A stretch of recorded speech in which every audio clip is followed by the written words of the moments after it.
person is so funny. She started out here in Santa Cruz. I'm so excited to bring her up here tonight. Her name is Nyoki. Make some noise!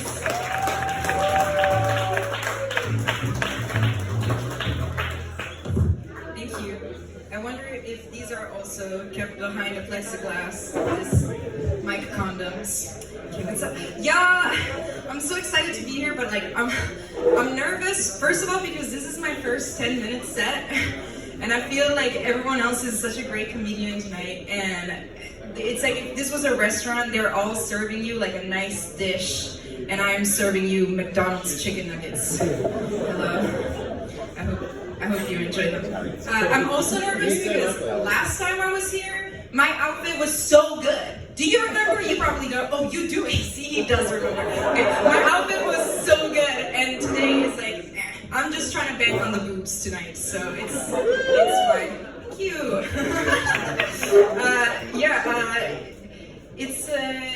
It's been a rough past few weeks. I'm not gonna lie. I feel like you look hot and disturbed. I feel like we're on the same level. Welcome. This is the very attractive face of declining mental health. It's been rough, man. It's been rough. I've been like waking up, going to work, like not taking any breaks, driving straight to like a show or an open mic, which is like just hanging out with more nerdy white dudes. So, and the messed up thing is I have no time to eat. I barely have time to eat. So I'll be in my car, like eating mints, like Tic Tacs and stuff, and be like, these 5 calories better get me through the next 47 minutes, or I will die. It feels like if you were driving your car on empty for like maybe 15 miles, and then putting $2 of gas in it, and just seeing how far it goes. That's how it's been going for the past few weeks. It's you can smell my breath. It smells like Tic Tacs right now. But I honestly haven't always known I was hot. Surprising, I know. He's not even looking at me. He's like, she's too hot to look at. But I didn't always know that, I guess, or maybe I wasn't. Who knows? But what I realized, like when men started being attracted to me, I was like confused because I wasn't used to it. So like to me, they were like the homies, and then like one of them would try to kiss me, and I'd be like, "What are you doing, bro? That's gay." Am I gay? No, that's fine. As it turns out, I'm just bi and scared to talk to women. And honestly, I feel you straight men on this. I'll look at you, straight man. That's a slur. I feel for you on this because women, like, they're so hard to impress. Like, speaking as a woman, I feel like I've never been impressed by anything that a man has ever done for me, ever. I just feel like whenever they do anything, I'm like, I can do that but hotter. Or I can get somebody to do that for me better and for free. So, never been impressed. I don't want to, like, let me scope through the crowds. There's somebody who's not looking at me, that's fine. I don't know, let me see. There's, like, sometimes, like, here's the issue. Sometimes men will try to impress you, and I'm too nice. I try to find, like, the nice way to tell them that it's not that they're not trying hard enough to impress me, is that, like, for the amount that they're trying, I'm not getting the results that I want. It's even sadder. But like, I don't know. Yeah, as a woman. Okay, first of all, a dude, so easy to impress. I feel like a man, you don't even have to say anything. You can just be like, and they'll be like, yes. And honestly, ladies, you don't even have to try that hard. You can just give them a disgusted look. You can be like. And they'll be like, oh, she's totally into me. I'm gonna go talk to her. Like, it's so easy. It's so easy. Okay, I will share this because because it happened.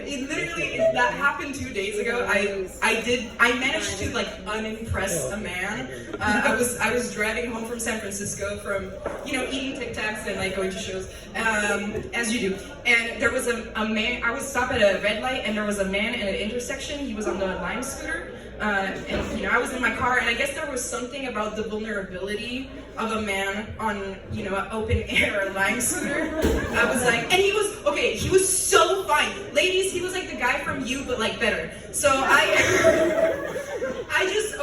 had the thought, and then a little voice in my head was like, that's catcalling, and I still did it because I was already rolling down the window. I was like, because he was looking around for something, and so I rolled down the window and I was like, hey!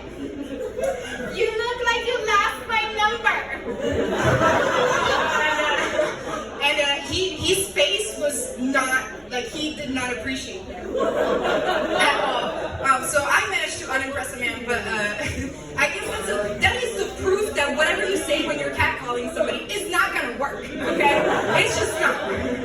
But I've been, the only time that I've come close to being impressed by a man was a few years ago. I had a coworker that hit on me and kind of disrespected me in public. And I told my boyfriend at the time, and at first he didn't say anything, but the next day he came back to me with a detailed plan on how to kill my coworker. Like, full, like, true detail. Like, he was gonna get away with it. He had to be dissuaded. And for a moment, I was like, that is so morbidly sweet. And then I remembered that somehow this fool could come up with an elaborate plan for a whole murder, but he couldn't plan taking me to the beach like I had been asking him to for months. And you know what? He didn't even end up killing the guy, so literally useless, okay? Useless. I'm so sorry that I've been shitting around with you. I am single, if you're wondering. What's up? So you're all a nice family. You look like the hottest family in California. You look like if you existed 100 years ago, you would be at those eugenics, like, you know what? Is that an insult? You look so good. I don't know how to segue into this. I'm sorry to put you on the spot. It's about family. Because since I started, I'm a recent adult, okay? I'm trying. And since I've become an adult, I feel like family is way more comfortable having weird-ass conversations with me. And I'm like, keep that to yourself.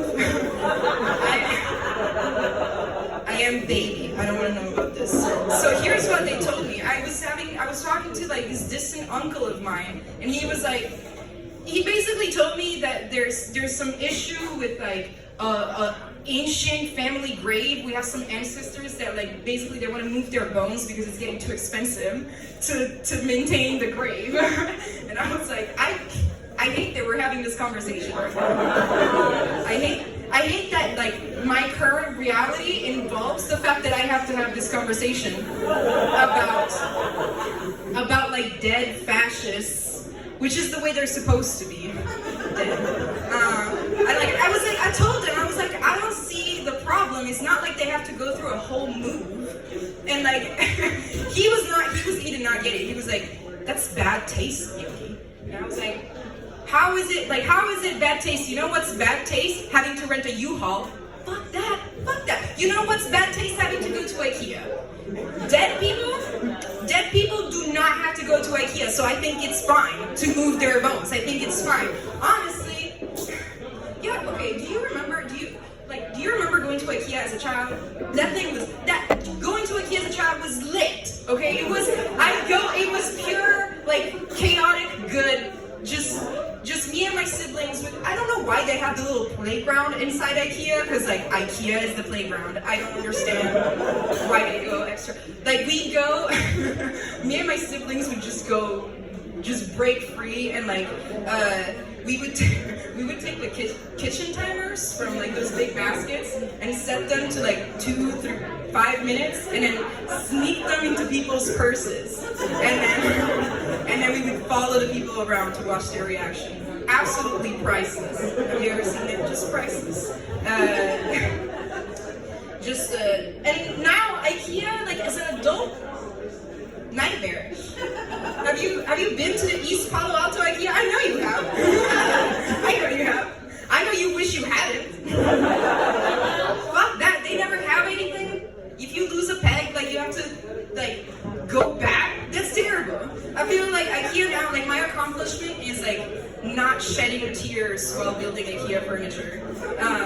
Which is because the main thing is if you cry, it will get the instruction papers wet and like you can't read them, and then you'll cry more. No, it's you cannot go to IKEA as an adult, at least not as a happy adult. Not as so I moved to Santa Cruz kind of recently, so I had to do all that. And by the way, I did build all of my IKEA furniture without crying, which is just one of the many reasons why men cannot impress me. Like, I built this unpronounceable thing by myself. Fuck you. That almost gave me a better orgasm. So, you know what? I actually had to get delivery because the East Palo Alto IKEA was so bad. I had to pay for the almost $100 delivery of IKEA furniture, and the delivery guy was super hot. So I highly recommend just don't go to IKEA. Just hire the IKEA guy. The sexual tension there, beautiful, beautiful. And they forgot something, and he had to come back, and I was like, and then I didn't do anything because I'm shy. Wow, I lost. This was not planned. I did not plan on talking about the IKEA guy, but I did. So who knows? Oh yeah, no. Okay, so I moved. I live in an apartment by myself now. I moved by myself, and like living by yourself, you know, it can be a little scary sometimes. Especially my neighbor is a gas station, so I don't live in the best neighborhood. The other neighbor is a Farrell's Donuts, so now you know where I live. So it's not the best area of town. You can hear like weird noises, people screaming at all times of day and night, and you're not supposed to question it. And you just talk to each other like, oh, that scream. Oh shit.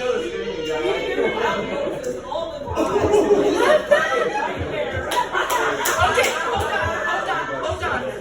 The Valero has really good gas prices. Can I tell you? I'll tell you this to you specifically, because there's two gas stations, right? It's like gas station, Farrell's Donuts, other gas station with even better. Okay, I need to do this quick, but is it 1 minute or two? Shit! Okay, I'll tell you about the Valero later. I'll tell you now about what you do for the when you hear mystery sounds in a terrible neighborhood. You play this game that keeps you young. It's called the Mystery Sounds game. You have to sing it, or it's just lonely and scary. And for the mystery sounds game, what you do is just you hear a mystery sound and you guess what it is. So I'm sure all of you have played it.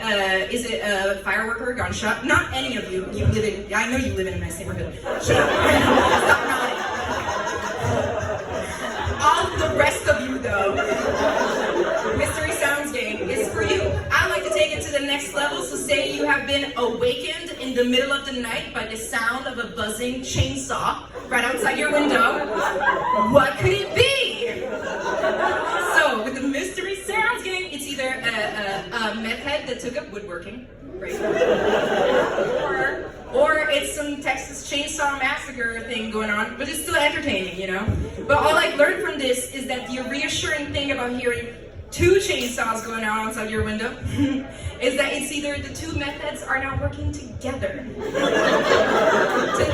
to steal car parts. And I know I'm fine because my car smells or costs less than a chainsaw, so I'm fine. Or it's now like if there's two chainsaws, now the other guy in the Texas Chainsaw Massacre has a fighting chance. Maybe it's a Texas Chainsaw duel. And if you don't think that's the beautiful start of a love story, I hope you lose all your IKEA pegs. My name is Nyoki. Thank you very much.